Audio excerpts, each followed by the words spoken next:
Morning, kids. First of all, hope you've had a nice Christmas Day. If you've been celebrating Christmas Day, my kids and my dad are coming over later. We have our Christmas Day today.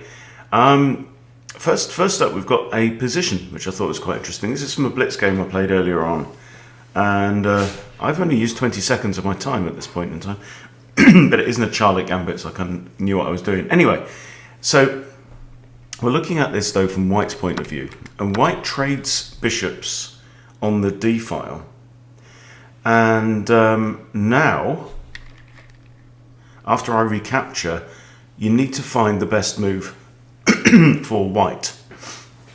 Okay, so pause and see what you would play. There's a couple of reasonable moves, but Black is going to be slightly better whatever happens here, right? Now, I mean, but White is actually up a pawn, but Black has the activity, not castled. Okay, so let's figure this out. So issues are, this knight is pinned, okay? So this knight cannot move. So this knight is not defending this knight. But this knight is defended twice and attacked once. Oops, attacked once. So that knight, it doesn't look like that knight is the issue, right? But the problem is that, and it's also defending this knight, okay? So this is the issue. This knight here is attacked twice and pinned. And its defenders are the queen and this knight, but one of those defenders can be removed, okay?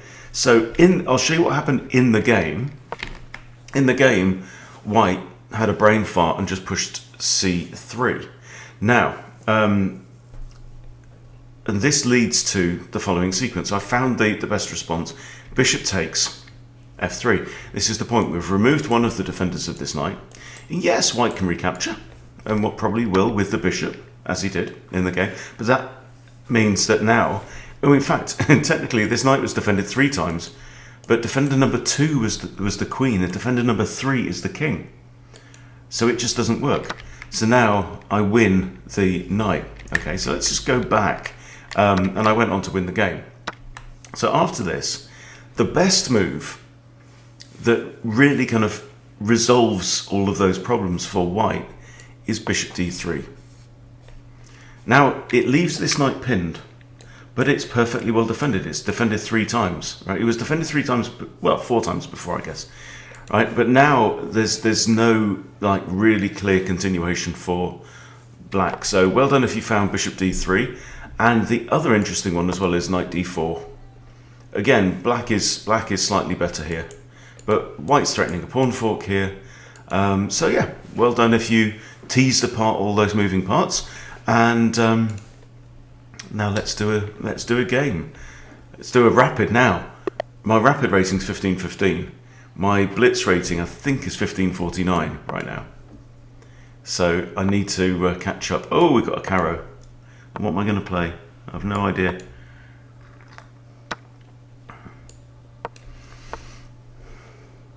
Hello. Well, this is peculiar. I think I'm going to carry on. Just carry on in normal von Hennig style. Okay, I could have took with a queen there, actually.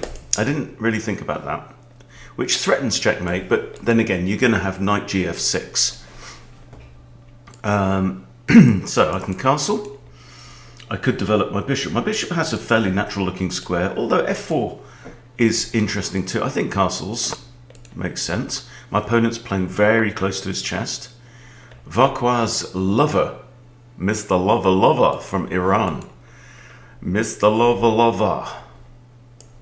Now, a lot of people would be tempted to play bishop g5. And that really just, sends a request for bishop e7 to block. So you have to say, well, what have I actually achieved with that move? I think I'd rather keep the pressure on. So we might have takes, we might have takes, okay. Now, there's always lots of interesting things that can happen around here. I've got semi-open f-file with a rook on it, in it. Trading here is just pointless. I mean, why? You know, I've got a good knight. My knight has made it all the way into my opponent's half of the board. Why just sell it for meat? Nah. No, mate. I'm more inclined maybe to bring this knight around, actually. His knight's doing bugger all there. Square root of bugger all, actually. And he comes sniffing around my bishop. Now, I can put my bishop here. It blocks the queen's defense of d4, but knight defense. I can also drop it back to b3, but then, you know, why b3? You know, it's on this diagonal of doom. I think just d3. Been watching Eric Rosen's speedruns. I'm trying to channel a bit of Eric. I can't do his soft-spoken voice though.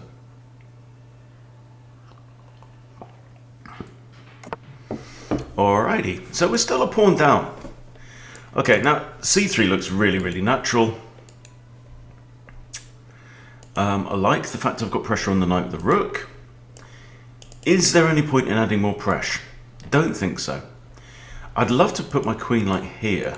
Maybe not in line with that bishop.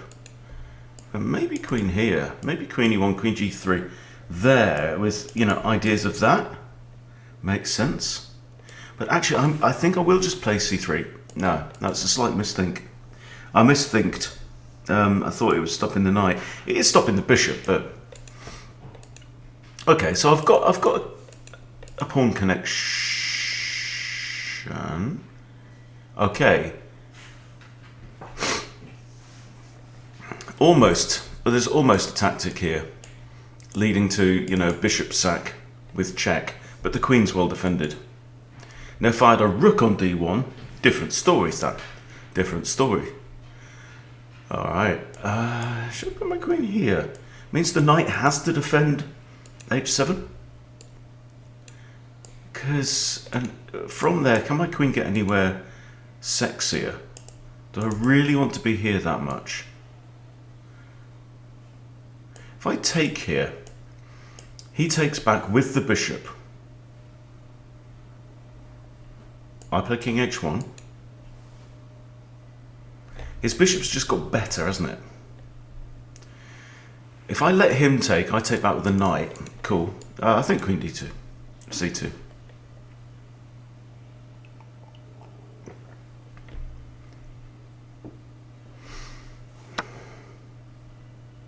Take back with the knight, I think, yes. And yeah, my pieces are starting to crowd around. Yeah, okay, so you've centralized the knight. Brilliant, well done. He's also got a spare knight now to replace that knight. So we should consider the move c4. To say, oi, knight, out of it. Notice my bishop guards these two squares. If I play c4, he's got this. That's a fork. So I'm going to play a3. And I might just start to, you know, push up here. I have got 3 on 2. I have got 3 on 2 on the queen side. I've got a 2 on 4 though on the king side. Now, that doesn't mean nothing unless my opponent starts to use those pawns, which he will try and do later on. Let's see how I kick this knight away. Don't know. But the point is to eliminate this knight somehow and get this with check. King h8, come back. Maybe it would be nastier if I can get my queen onto the h-file. Or I can get my queen onto like g3. Maybe I want to lift a rook. So many questions.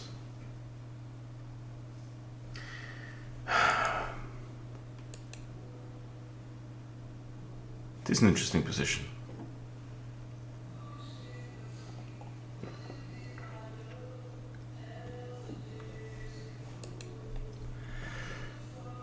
Now my opponent's having a think. Longest he's thought so far was 15 seconds. And he's done 110. He's only been in double figures twice, thinking-wise. There's music on in the background, come on.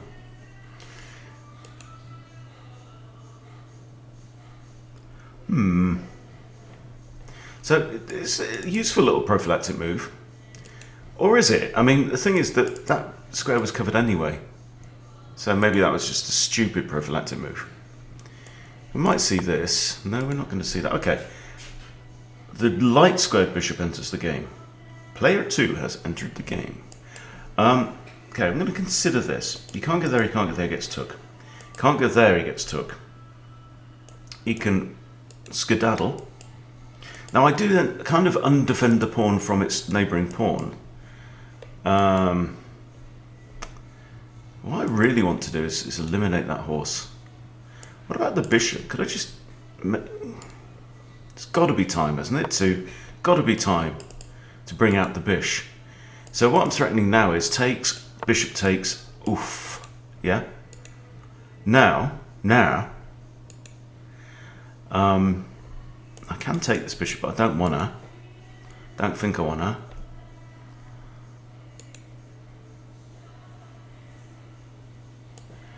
Where do I want to put my bishop? I don't think I want to take the knight. He's just going to replace it, I think, with his other knight. Or put his bishop on here. I have to stick it back here, I think. Got 5 minutes left. 1 minute 54 he spent on that move. Okay, I think it's time for a rook lift.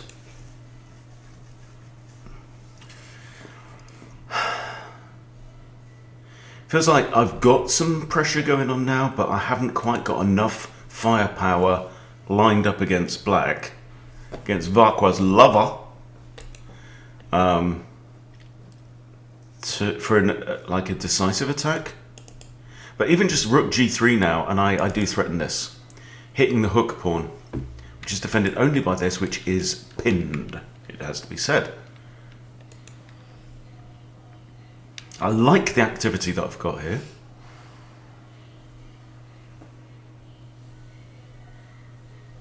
Queen and bishop are forming a batterie. This bishop is lined up against a hook pawn.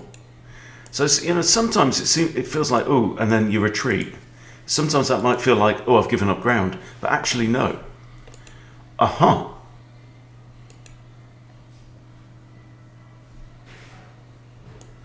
Control back to c4. Or is there any point in putting like rook a1? If takes, my rook takes? No.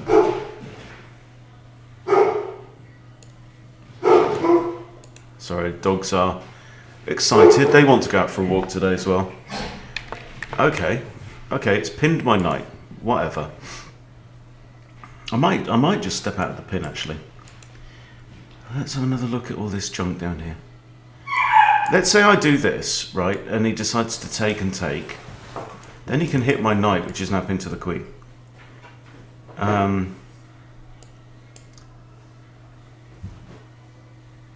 There.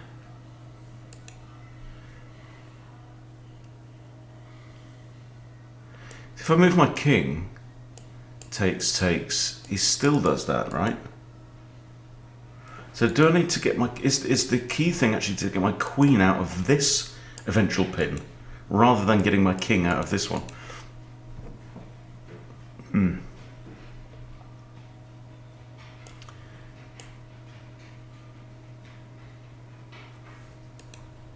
on. Takes. Yeah, this is the point that my knight can be attacked by a pawn. Yeah, it can. Okay, I'm gonna... I don't know what to do. Oh, okay, that's not the worst. I was fearing worse than that. Okay, I'm gonna stick my knight here. If takes, I've got bishop takes, hitting the rook. Still got ideas of this. That's not too bad. I'm comfortable with this. I think it could have done worse there. And he only thought about it for 2 seconds too. Sorry about the dogs barking. It's barking mad in this house. Barking mad.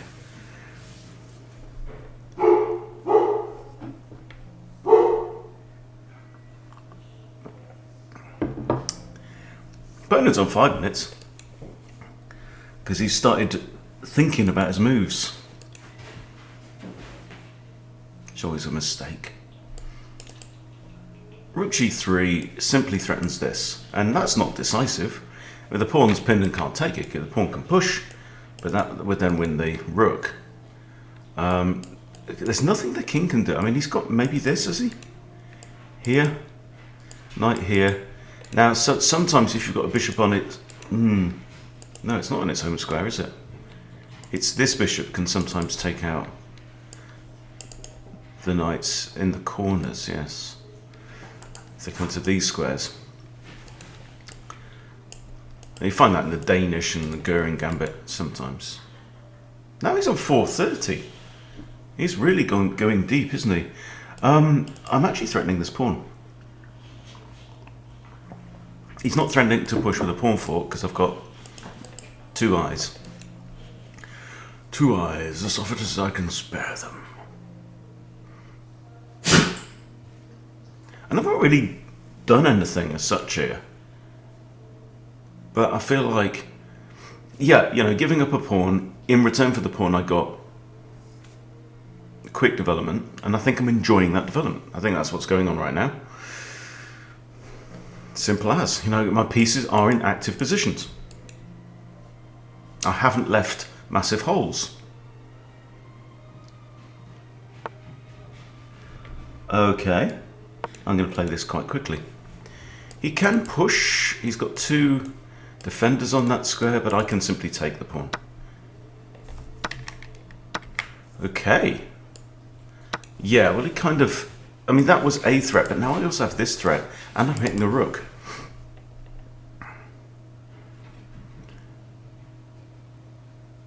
I'm still a pawn down, but he's almost caught up with me on the clock. This is now defended. My knight is a little bit superfluous right now, and also this rook has not yet entered the game, which we should think about that. Okay, now, is this playable? I think so.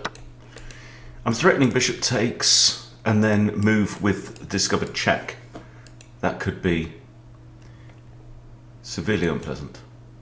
Ooh, equal clocks. I am now ahead on the clock. Mr. Vakwa's lover. Mr. Lover. Yeah, girl. Okay. Now, if I take knight takes, I lose a piece for a pawn. And this is just too slow. So I think what we're going to do is we're going to retreat. I could go here. Oh, that's also hitting my rook. That is annoying. So this, he does that. Okay, we're going for this idea then. He's got that, I've got this. It'd be great to drop Queenie in there as well, wouldn't it? The king ever... What? Oh, you sod. Okay. And he's attacking my bishop. Alright, okay. Game on. Game on. I want to drop my queen there. I can't. Queen here might make some sense. Rook can... Yes. Okay, queen there it is. There's no increment here. He's got 2 minutes 30. That was just... I think I just screwed up there, didn't I? This was just... It's a classic knight bugger. I've screwed it up, haven't I? I've screwed it all up. Oh no, it's just a normal check. I thought I'd lost a piece there. Normal checks we can handle. Okay, whatever. The bishop is pinned and my king can't go here. But he's on 2 minutes 15. I've got two attackers there. You are attacking stuff. I'd like to hang my queen. That would be a good idea.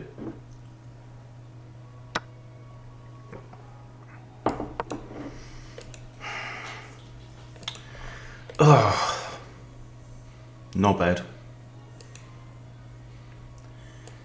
What a knobhead. A free rook.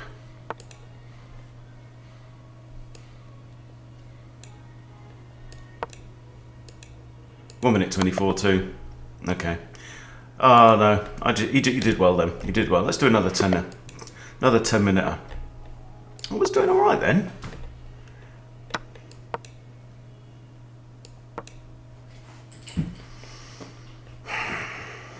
Yes, it's a Charlik Gambit. Declined. Okay, so I'm just threatening another go here. I'll give him another bite at the cherry.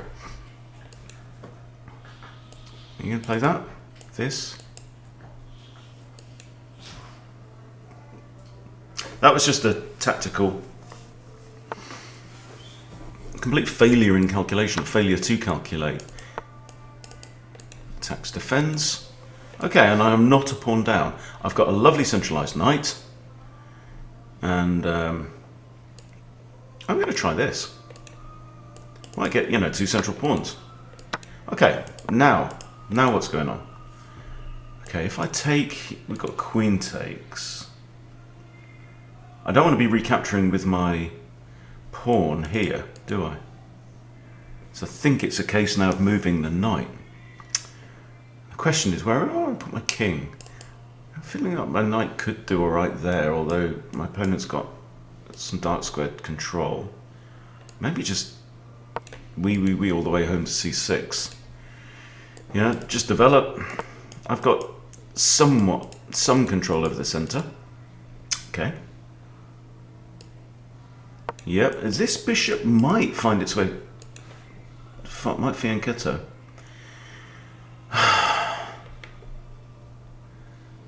Am I worried about this knight? Should have had that last game. Grr. Yeah, I'm going to play this move again. Not that I'm worried about this bishop. I think his bishop... Yeah, I thought you might. Just saw that. Now if I go here, he jumps the gun. He gets the jump on me. My bishop's not defended.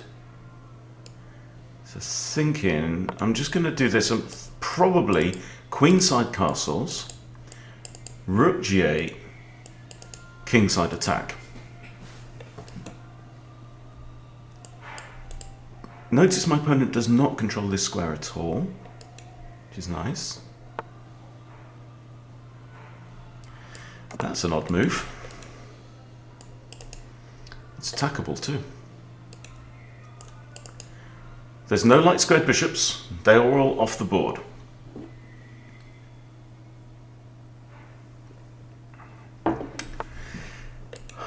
Now he wants to push in the center. Now you push, huh? Now you push. Okay. Well, I think e5 looks great there. That pawn's undefended on c2.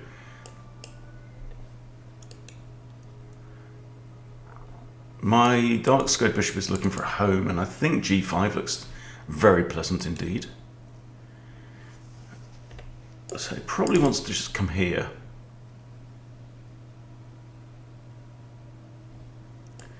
I might start pushing pawns as well. Might get my rook over. I think not dilly-dallying is the name of the game here. And I feel like white is... yeah, he's creeping up the board. Is he menacing though?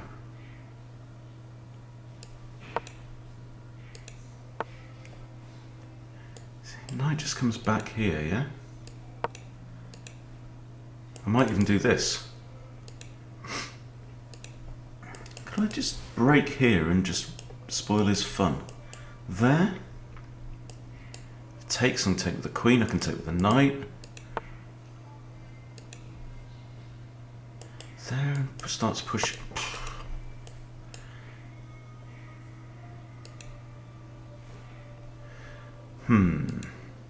That's also now hanging, by the way. Okay, he's defended it. Right, where's that knight going to find a safe haven? Bishop's staring at that. Queen's the only defender of that.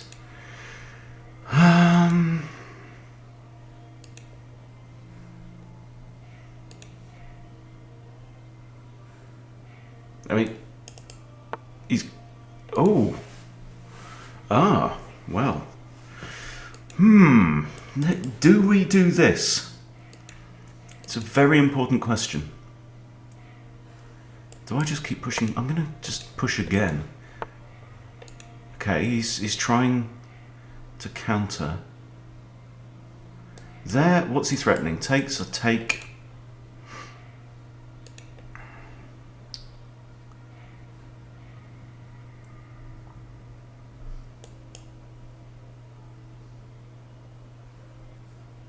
My king can actually hide away in the corner too.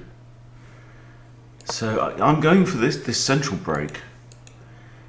Now it might be a little bit dodgy because my king, having castled long, right? My king is a little bit further from the corner than he would be if he'd gone this way. So that's one of the differences between long and short castling. So my king is maybe arguably slightly more vulnerable. However, let's say this right? King in the corner, snug as a bug in a rug. Queen comes across, plugs the hole, you know. Got 2 attacks on here now.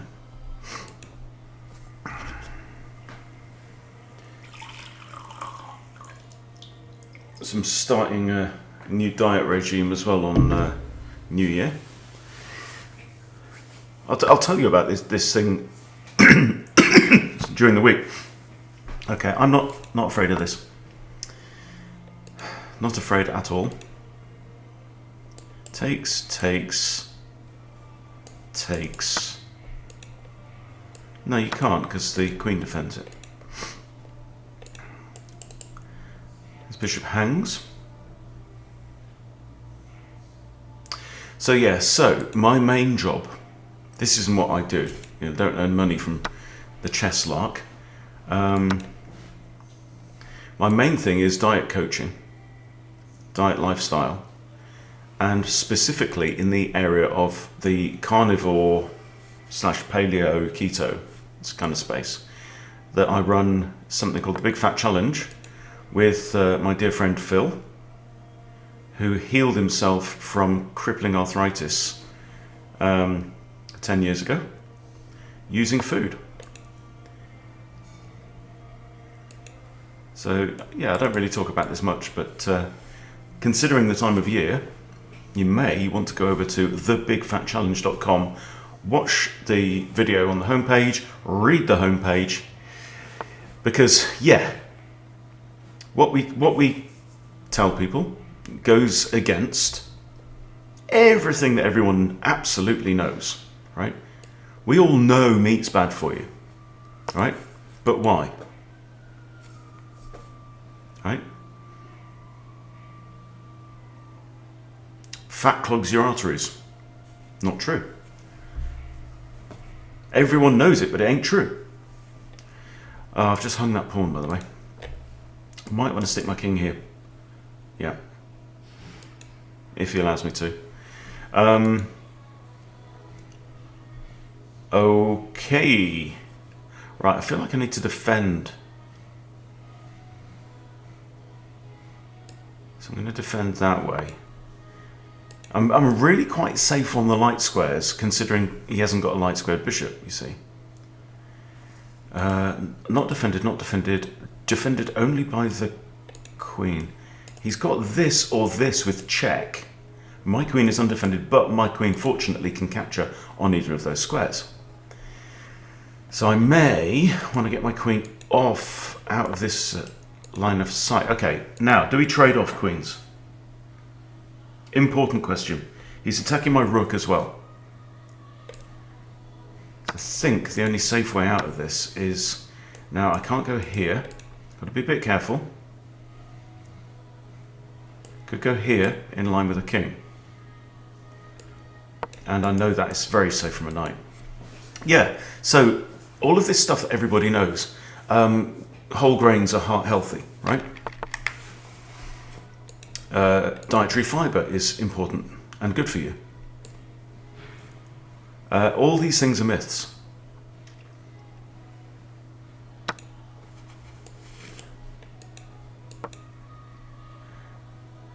Because the reality is, humans, ancestrally, we became human because we scavenged on the plains of Africa, and got much, much smaller guts. That's why you've got a much tinier kind of frame than like a gorilla. I need to concentrate on this as well, though.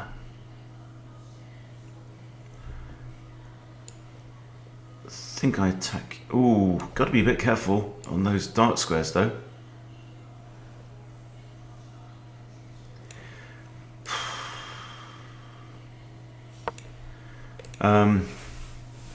Yeah. So, and your ancestors ate predominantly meat throughout the last ice age, which is nearly all the time that our species has been on Earth. And the bottom line is, it's kind of the ideal food for humans. It's got everything in it that you need, and practically nothing that you don't. I'm eyeing up a 3-way fork here. Yeah. And your ideal fuel is animal fat. And that is just the way that it is.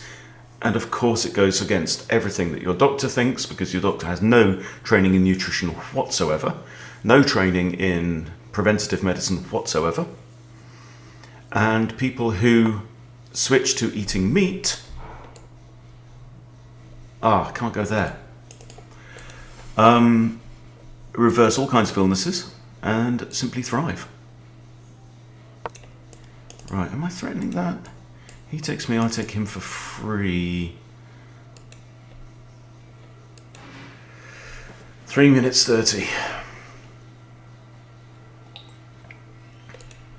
Yeah, look up the Harvard Carnivore Study to learn more.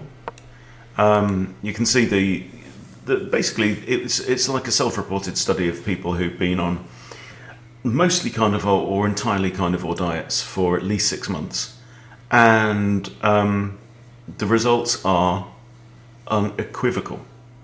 Right, every single person who was type 2 diabetic when they started stopped all their injectables. Right, so insulin, and that, by the way, costs about $1,500 a month if you're in the US. 90% reduction in kind of all sickness. People have better strength, physical endurance, sleep, mood. Helps in all these things. So if you are, I've got this, by the way, now again, because I defend it with my rook. So if you're at this time of year, number one thing, you look in the mirror. If you go, see that belly, I could lose that, right? Try the Big Fat Challenge. So the Big Fat Challenge is like 90 days. You fuel your body with the manufacturer's recommended fuel, which is animal fat. And see how you get on. I'm threatening actually here to win material, 2 pieces for a rook. Yeah, so it's fantastic for, I mean, type 2 diabetes is a no-brainer. And the medical profession, you know, problem is it's fundamentally it's run by the pharmaceutical companies, always has been, for over 100 years, since Rockefeller and Carnegie did basically a coup to purchase the medical education system in the United States and elsewhere. Anyway, but we could talk about that at length.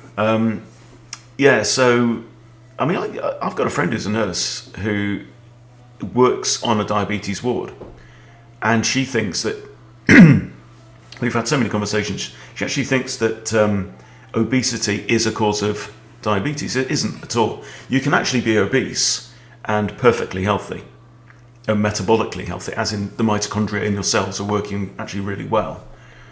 Okay, if it wasn't for this knight, I'd have mate.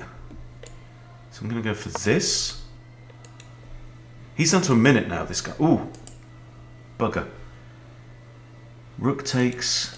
I might push this pawn. I'm going to push this pawn, just so the bishop defends that. Okay, this knight can't move, by the way. This knight can't move because that's takes his mate. Yeah, it's possible. If you look up Dr. Sean O'Mara, talks a lot about visceral fat and stuff. So this bishop's actually hanging, but it's not really. Okay, now it kind of is.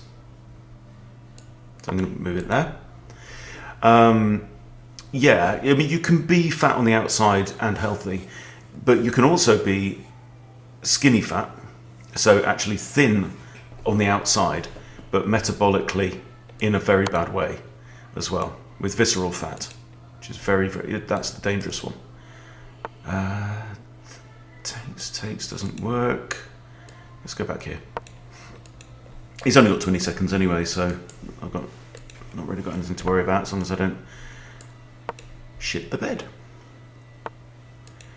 That's not an issue. Let's come here and be annoying. So yeah, if you're looking to transform your health, try it. Now, this is what we say to people. Like a lot of it, obviously, if you're an ethical vegetarian, vegan, you know, it's a huge ask. But a lot of the carnivores that I know, the people who eat exclusively meat and fat, a lot of them are former vegetarians and vegans whose health was sadly ruined with that. Yeah, but vegetables are healthy, plants are healthy. They're not. Unfortunately, is the case. Bizarrely. Right, so I'm just going to come back here and defend this pawn. And we win. Okay, cool. Yeah, so this is what we say to people. We're not going to try and convince you. What's going to convince you is trying it out for yourself. So I will set up a code, the Big Fat Challenge. So it's a 90-day challenge. Look at the... I'll show you what it looks like, thebigfatchallenge.com. How the food we eat is killing us and what you can do to reclaim your health. That's me, that's Phil, this is what we do. And so it's a 90-day challenge. You fuel your body with the manufacturer's recommended fuel, which is animal fats. So you're basically going to eat meat and fat for 90 days. In the members area, so we have 4 coaching calls, might even add more than this, every week. 4 one-hour calls, live calls on Zoom that you can join. You just click to join. We've got all these episodes, how to get started, adaptation issues, all that kind of stuff. And basically, at the end of 90 days, you'll be transformed. It's as simple as that, right? So the way to know this, to know how it works, is to try it out for yourself. Anyway, so yeah, we'll put in the code chess into there. So normally it's $197 for your 3 months, which is less than the price of a normal gym membership. Okay, but put in the code chess and we'll take $100 off of that, and there's a 30-day money-back guarantee if you try it out and it's not for you. So can't say fairer than that. Enter the code chess. So yeah, you come along, you sign up. Works just the same as Chess Bootcamp. Put in the code chess, you get it for $97 instead of $197, and might see you on the calls. All right, thanks everyone for watching. See you soon.